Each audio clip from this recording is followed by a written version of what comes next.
535, Epilog 3 kata-kata penulis 4. Diupload oleh Baca Suara. Sedang melihat pembuatnya. Kelopak matanya yang basah karena kelelahan perlahan tertutup. Saat dia melayang ke lautan yang pingsan, Han Suyong mendengarkan suara Raja Dokkaebi. Tolong, istirahat sekarang dan tidur, Tuhanku yang mulia. Dan pada hari berikutnya, bab terakhir, cara bertahan hidup, selesai. 3 cara untuk bertahan hidup. Saya sudah lupa beberapa, tapi ada satu hal yang pasti. Itu adalah...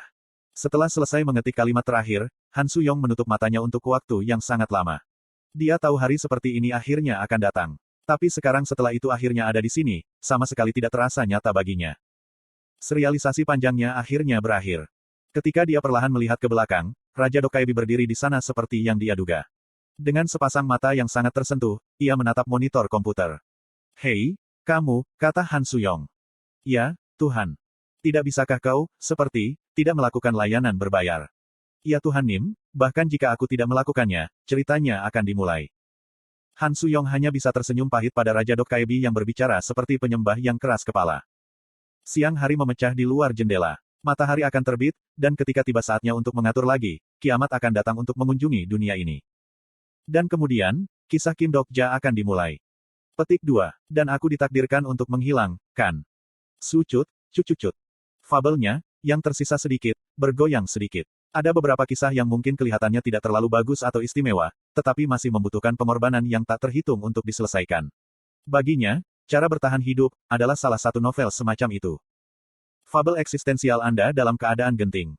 Jika masa depan yang akan terungkap adalah benar, egonya akan segera menghilang ke dalam alam bawah sadar yang luas dan tak terbatas dari tubuh utama. Dan hanya setelah tubuh utama mempelajari keterampilan avatar, dia akan terlahir kembali dengan sedikit kenangan lama. Dan kemudian, hidupkan pergantian regresi 1863. Jika memang begitu, untuk apa hidup saya ada? Han Suyong dengan bingung mendekati jendela. Cahaya tumbuh lebih terang di balik langit telanjang pucat, dan bintang-bintang menghilang. Semuanya sudah ditulis, dan pada saat yang sama, masih ditulis. Dewa luar, yang mengirimnya ke belokan ke 1863 mengatakan itu padanya. Semesta siklus berulang, dan di alam semesta ini, hasilnya melahirkan penyebabnya, dan penyebabnya akhirnya akan menjadi akibatnya. Untuk membuat cerita yang lengkap, hasilnya menolak penyebabnya, sementara penyebabnya melahap hasilnya agar ada. Saat dia memahami aturan yang luas dan misterius itu, Han Suyong mulai berpikir bahwa dunia ini menyerupai papan catur. Papan catur yang mengejar tingkat penyelesaian tertinggi, diperintah oleh kehendak raksasa tertentu dengan asal dan bentuk yang tidak diketahui.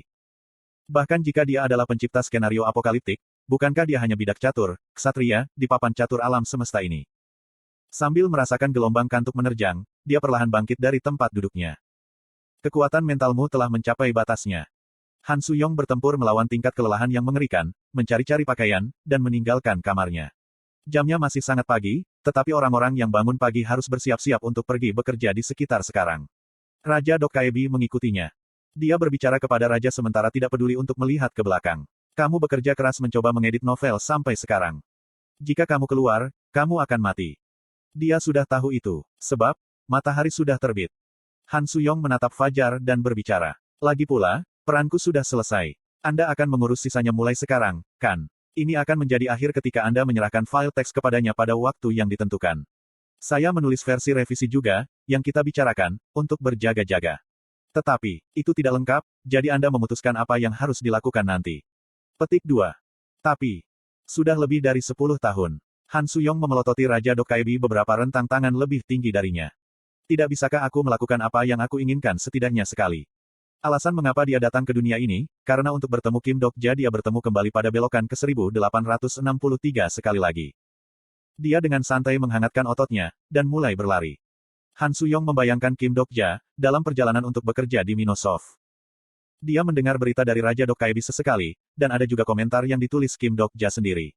Dan itulah bagaimana dia tahu banyak tentang dia. Penulis Nim, saya akan hidup sendiri mulai tahun ini. Saya sekarang tinggal di dekat tempat ini. Dan sungguh aneh membaca tentang itu dalam sebuah novel. Pernahkah Anda mendengar tentang Minosoft? Akan lebih baik jika novel Anda mendapatkan versi game juga. Mungkin saya harus menyarankannya ke. Dia tahu kapan dia menjadi mandiri dari tragedi itu, dan dari mana dia mulai berurusan dengan tragedi lain lagi. Dan juga, dalam bentuk atau bentuk apa tragedi baru ini muncul sebagai. Ego tubuh utama sedang mencoba untuk bangun dari mimpinya. Peringatan, periode aktivitas mandiri Anda telah berakhir. Melaksanakan kontrol lebih lanjut akan menyebabkan ego Anda. Han Suyong mengabaikan pesan itu dan terus berlari. Dia berlari, dan berlari lagi sampai dia hampir tidak bisa bernapas. Dia berlari kencang, kata-kata Kim Dok-ja menulis satu-satunya hal yang memenuhi pikirannya.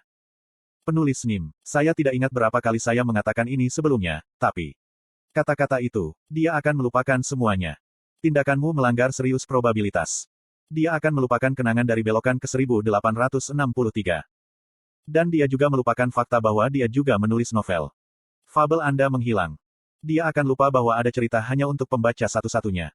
Namun, bahkan kemudian, bahkan jika dia lupa segalanya, Han Suyong berlari perlahan terhenti. Itu dia, seorang pria yang ada hanya sebagai teks untuk waktu yang sangat lama sejak hari itu dia terakhir melihatnya di ruang gawat darurat rumah sakit. Di kejauhan, Kim Dok-ja berjalan ke depan. Itu adalah wajah yang sama persis dengan Kim Dok-ja yang diingatnya. Pria yang datang ke gilirannya regresi 1863-nya. Pria yang ingin dia temui lagi. Lelaki yang menjijikkan dengan gayanya sendiri berciuman. Pria yang berbohong sangat mudah. Pria yang dia sukai berada di dekat mereka, karena mereka bisa berbohong tentang sesuatu bersama dan terkekeh di antara mereka sendiri. Petik 2 tanda hubung petik 2. Pria itu, yang tidak mengingatnya. Petik 2 tanda hubung tanda seru petik 2. Suaranya tidak ingin keluar. Dia tidak tahu apakah itu karena dia tersedak, atau kendali tubuhnya terlepas darinya. Han Suyong terhuyung dan berjalan lebih dekat ke Kim Dok-ja. Beberapa orang yang lewat melewatinya melihat ke belakang dengan curiga. Kim Dok-ja sekarang berjalan menuruni tangga kereta bawah tanah. Kim Dok-ja, dengan earphone menempel di telinganya dan membaca sesuatu di ponselnya saat berjalan ke bawah. Dia tahu apa yang sedang dibacanya. Petik 2 tanda hubung tanda seru petik 2. Dia nyaris tidak berhasil berteriak, tetapi suaranya masih belum keluar. Jadi, dia mati-matian mengejarnya. Karena cerita yang Anda tulis, penulis NIM, saya dapat bertahan sampai sekarang. Han Suyong juga bisa bertahan hidup saat membaca kata-kata pembaca tunggal itu. Dia berhasil menulis bagian selanjutnya dari kehidupan Yu Jung Hyok melalui mereka. Dia mampu menanggung tahun-tahun remajanya yang membosankan dan pengap, hari-hari yang tidak pernah ingin dia kunjungi kembali, berkat kata-kata itu. Kereta ini menuju. Dia melihat Kim Dok-ja berdiri di peron, menunggu kereta berikutnya tiba. Seseorang yang bersembunyi di dalam dunia kecil yang dibuat dari surat-surat untuk melindungi dirinya berdiri di sana. Kim Dok-ja, yang tidak tahu apa-apa tentang kiamat akan terjadi. Kim Dok-ja, yang akan hidup di dunia yang luas dari Ways of Survival. Kim Dok-ja, yang akan bertemu dengan tokoh protagonis yang sangat ia inginkan. Kim Dok-ja, yang menjadi Raja Iblis Keselamatan. Kim Dok-ja, yang telah mengorbankan dirinya beberapa kali demi teman-temannya, dan sebagai hasilnya, datang ke belokan ke 1863 dan bertemu dengannya. Kim Dok-ja, yang ditakdirkan untuk menjadi impian paling kuno, harga yang ia bayar untuk mencintai cerita tertentu terlalu banyak. Keadaan mentalmu hancur. Ego tubuh utama adalah mendapatkan kembali kendali. Fabel Anda sedang padam. Kakinya bertambah berat, dan lengannya tidak mau bergerak lagi. Tubuhnya secara bertahap menjadi bukan miliknya. Bahkan saat itu, Han Suyong ingin memberitahunya. Oh, untuk memberitahunya bahwa dia pasti tidak bersalah karena cerita ini dilahirkan. Dan untuk memberitahu dia bahwa hal-hal yang akan dia alami bukanlah dosa-dosanya. Karena, 13 tahun terakhirnya ada hanya untuk mengatakan kata-kata itu kepadanya. Oh, untuk mengatakan itu, meskipun Anda telah tumbuh dewasa saat membaca cerita ini, Anda tidak perlu menjadi seperti itu. Dia nyaris tidak bisa menjangkau, ujung tangannya menyentuh bahu Kim Dok-ja. Ego Anda akan berubah menjadi alam bawah sadar. Kim Dok-ja merasakan sensasi sentuhan di bahunya dan melihat ke belakang. Namun, gelombang komuter yang datang menuju tempat kerja menyapunya, dan dia malah didorong ke kereta bawah tanah. Dan setelah kerumunan telah pergi, hanya Han Suyong dan ekspresinya yang bingung tetap di platform kereta bawah tanah yang kosong. Petik 2 titik titik. Apa-apaan? Kenapa aku berdiri di sini? Petik 2. Han Suyong memiringkan kepalanya, sebelum menggaruk-garuk rambutnya dengan keras sambil bertanya-tanya, apakah sleepwalking saya menyala lagi? Dia mengkonfirmasi waktu dengan smartphone-nya dan meledak kesal. Nak, dan aku bahkan belum selesai menulis bab hari ini juga. Fabel, plagiarisme prediktif, telah menjiplak ingatanmu yang hilang. Su cucu-cucu. Han Suyong. Su cucu. Han Suyong. Dia mendengar seseorang memanggilnya di antara semua dering mengerikan di telinganya. Han Suyong. Dan tepat di saat berikutnya, dampak yang kuat mendarat di bagian belakang kepalanya membantunya untuk mendapatkan kembali akalnya. Rasa sakit yang berasal dari bagian belakang kepala terasa sangat buruk. Dia sudah tahu orang bodoh mana yang akan memukulnya tanpa ampun seperti ini. Jung Hyok-si, apa yang kamu lakukan, memukulnya begitu keras. Kamu bisa membunuhnya saat dia bangun. Petik 2. Han Suyong perlahan mengangkat kepalanya dan menemukan Yi Seolhua mendukungnya, serta Yu Jung Hyok dan cemberutnya yang masif. Juga, anggota lain dari juga, Jong Hui Won, Yi Hyun Seong, Shin Yu Seng, Yi Ji Hye. Sahabat, saat ini tertutup debu dari ujung rambut sampai ujung kaki. Han Suyong dengan penuh perhatian menatap mereka seolah ingin mempelajari masing-masing yang hadir. Akhirnya, tatapannya beralih ke Yu Jung Hyok. Petik 2. Kupikir aku sekarang tahu bagaimana perasaanmu ketika akhirnya kamu mengingat giliran ke nol. Sampah apa yang kamu bicarakan sekarang? Petik 2. Aku ingat. Han Suyong melihat sekeliling sana-sini seolah-olah itu masih belum terasa nyata baginya. Lalu, dia perlahan melihat ke belakang. Disitulah bidang yang tertutup kabut tebal yang terbuat dari huruf bisa dilihat. Itu adalah gerbang yang baru saja mereka lewati, dan juga, rintangan di mana dia hampir mati juga.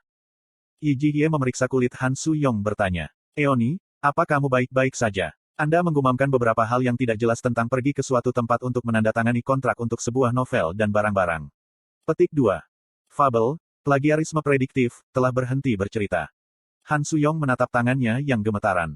Mengapa kenangan ini kembali padanya hanya sekarang? Tidak, tunggu apakah mereka benar-benar nyata, untuk memulai. Sekali waktu, dia menulis cerita tertentu dengan tangan-tangan ini.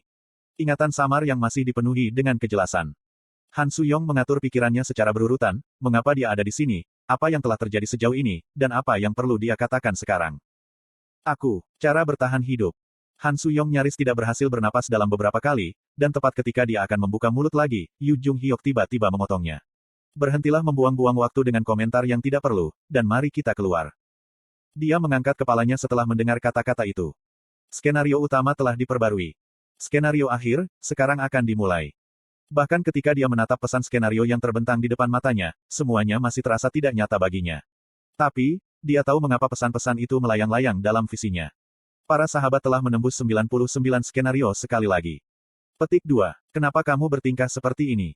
Ini adalah tragedi yang digerakkannya. Dan orang-orang yang menghadapi tragedi ini secara langsung mengulurkan tangan ke arahnya. Ayo pergi, Su Yongxi. Yu Sangah dengan ringan mengetuk punggung Han Suyong dan memimpin. Punggung teman-temannya berjalan di depannya keruh, berawan. Ini tidak mungkin. Ini bukan sesuatu yang bisa Anda lakukan karena keinginan Anda untuk menyelamatkan orang lain. Bahkan kemudian, mereka masih melakukannya. Di kejauhan, dinding huruf yang menutupi ujung dunia bisa terlihat. Dinding terakhir. Para sahabat saling bertukar pandang dan mulai mengeluarkan senjata mereka satu per satu, dan secara bersamaan, raungan rasi bintang datang dari jauh. Yu Jung Hyok menonton adegan ini terbuka juga menghunuskan pedang iblis surgawi gelapnya. Si bodoh itu berada di luar tembok itu. Para Dokkaebis dari biro menghalangi jalan mereka, dan sosok Raja Dokkaibi dapat terlihat menjaga tembok final itu sendiri. Han Suyong perlahan menarik napas dan bangkit dari tempatnya. Itu benar-benar cerita yang panjang. Dan akhirnya, ujungnya tepat di depan matanya. Mereka akhirnya mencapai kesimpulan yang telah ditulisnya. Sirip. Jika Anda menemukan kesalahan tautan rusak, konten non-standar, harap beritahu kami sehingga kami dapat memperbaikinya sesegera mungkin.